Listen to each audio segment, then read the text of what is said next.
Good morning, Elizabeth, it's Friday, and on Tuesday you gave me 5 reasons why you read Skullduggery Present. And today's video I'm going to give you 5 reasons why I watch my favourite thing that I love to do at the moment, which is watch Switched at Birth. Now, Switched at Birth is about 2 families, and as the name implies, the daughters of the 2 families got switched at birth. So Bay was switched and was brought up by the Kenish family, and Daphne was switched and brought up by the Vasquez family. And here are my 5 reasons why I love to watch this show. Number 1, Daphne and Bay are not sisters in this sense, but they are forced to be together like sisters as they share siblings, they share parents. Bay's parents, who she grew up with, are also Daphne's parents, so it's kind of like having, in the end, 4 parents. But it's very different in the way that they're forced to live like sisters, even though they're completely from different ends of the social spectrum. These 2 people are forced to be together even though by any other means they would never have come in contact with each other, and they kind of form like a sisterly bond, how they're always arguing with each other and they're having a bit of a row. Even though they're not related, you can kind of see that they are in a way, because they have DNA, half of them are DNA, but then the other half is brought up with it. You get the point.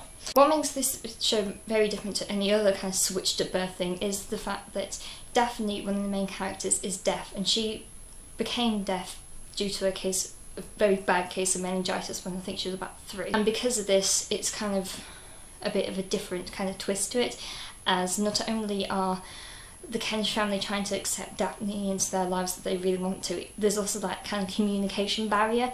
Although Daphne does read lips and is able to speak, at the very start of the time the Kenishes can't sign, and it's just a bit awkward in communication. And it's also quite interesting because you learn a bit of sign language, well, ASL at least, and so things like mother, father, thank you, friends, love. Reason number 3 is the fact that these characters are really well rounded and just they're not kind of just pluck stereotypes in any way. And you know, there's characters that added in to kind of bounce off it, but there's always this big bulk of main characters who just kind of always develop going through.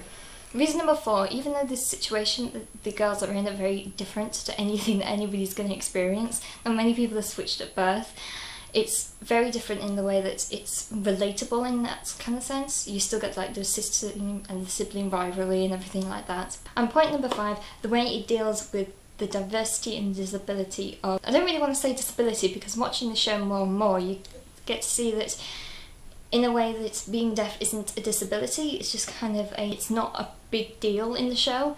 It kind of is in some cases when, you know, Bay doesn't exactly know what to do or what to say, or you know, coping very differently when she's around like Daphne or Emmett or whatever. But there are a few occasions when it's just kind of like, you know, it's not a big deal anymore. There's a scene in the 2nd series when it's a kind of a guidance counsellor kind of thing, or they're talking about history and stuff, you're not really sure what class is going on. And it's the great line of when Melody says, it's not hearing loss, it's deaf gained. The way that they kind of deal with the diversity and these things is not kind of brushing to one side, but the more you get into the series it becomes less of a big deal. The Kenishes sign better, so there's not like that language barrier between Daphne and everybody else, so it's not, it in the end doesn't become a big deal. So I hope that inspires you to at least watch an episode. Okay, I shall see you on Tuesday.